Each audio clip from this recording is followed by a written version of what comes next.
Apakah teman-teman ingat zamannya Pak Nadiem mimpin di Gojek yang benar-benar sistemnya itu memanusiakan manusia.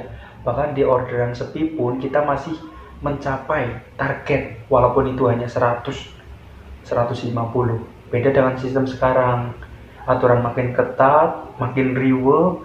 Terus bukan maksud saya untuk menjelekkan, tapi kenyataannya untuk jangka panjang makin kesini pasti buat pendapatan driver makin menurun, dan teman-teman pasti bisa menilai sendirilah channel yang membela kantor dan membela driver.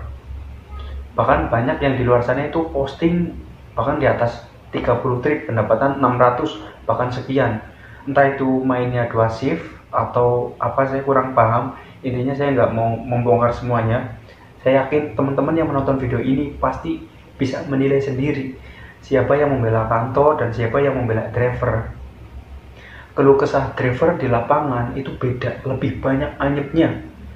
Coba dihitung, kalian atau teman-teman semua yang menonton video ini bisa melihat langsung di lapangan atau di kondisi sekitar. Banyak yang anyep. Yang gacornya luar biasa itu bisa dihitung. Itu buat salah satunya untuk menyemangati kita yang mungkin tidak tahu seluk-beluknya seperti apa. Makanya nih buat teman-teman semua, kalau kita nggak banting setir dari sekarang, mau sampai kapan? Apakah kita mau bertahan di zona nyaman? Kalau dulu nyaman, kalau sekarang apakah masih bisa dianggap nyaman?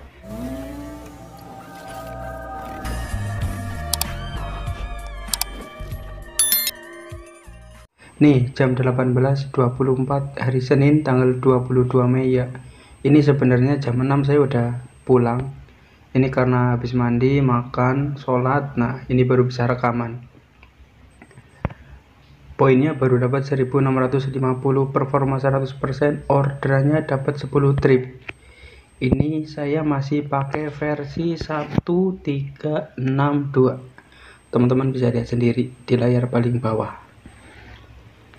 Jujur ya, untuk orderan hari ini delaynya luar biasa, tapi alhamdulillah dapat 199.600 dari 10 trip. Ini benar-benar saya gober, udah melipir kemana baik. Bensin habis 40.000, buat makan 30.000, isi angin, pokoknya luar biasa untuk hari ini teman-teman.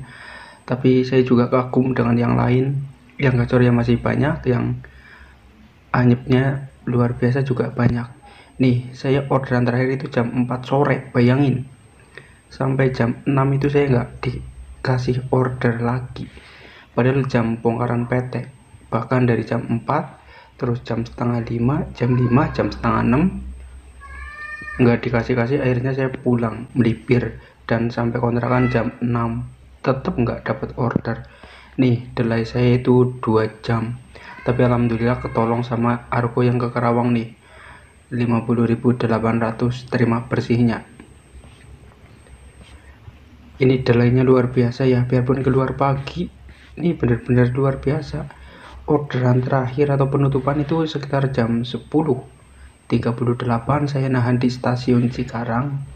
Sejam sekali itu ada bongkaran yang namanya 3 kali yang turun dari kereta. Tapi saya zong, nggak dikasih sama sekali, nunggu nahan sejam setengah.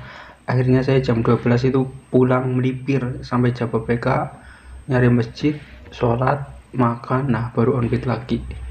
Ini saya dapat lagi tuh jam 12.53. Bayangin ya teman-teman, dari jam 10.38.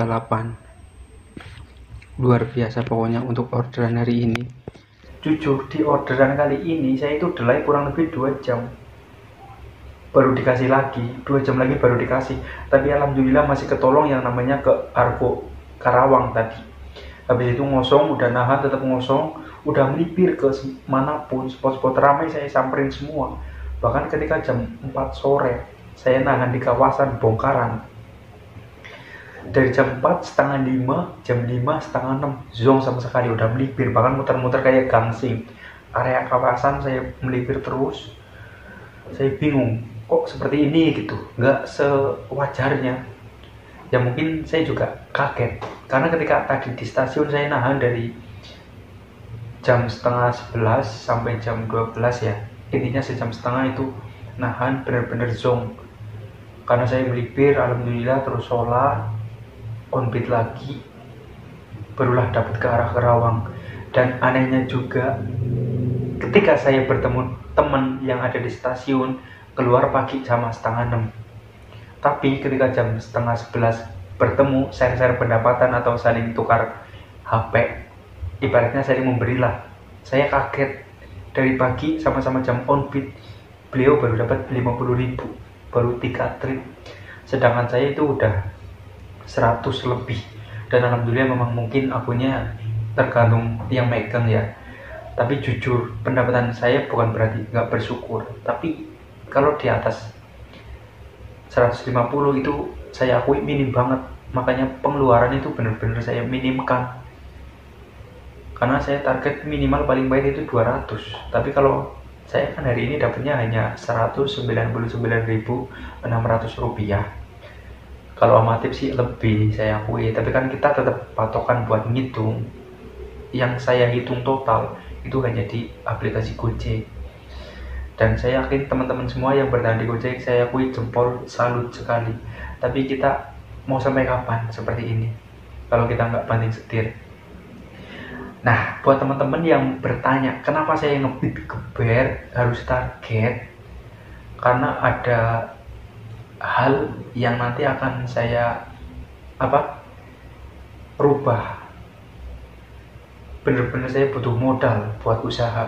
Makanya kenapa saya harus geber, nyisain tiap pendapatan saya tabungkan atau saya sisihkan. Karena ketika nanti saya udah pulang ke kampung menjemput anak dan istri, kita akan mulai dari nol lagi. Kita akan benar-benar wirausaha. Nah, minta doanya buat teman-teman semua yang menonton video ini. Semoga apa yang kita lakukan di esok hari lebih baik dari hari ini. Dan saya yakin, kita kalau nggak berpikir dari sekarang dan nggak berputar dari sekarang, mau sampai kapan? Apakah kita akan berdiam di tempat? Jujur, saya kalau ngopi itu jarang yang namanya nongkrong lama. Tergantung situasi dan kondisi. Kalau memang anjingnya luar biasa, pasti saya nggak melipir-melipir, mending nahan. Ketika saya melipir pun itu nunggu beberapa menit, nggak langsung cabut ke lokasi awal. Nah, mungkin info yang saya sampaikan seperti itu saja. Terima kasih yang sudah menonton. Salam satu aspal dan wassalamualaikum warahmatullahi wabarakatuh.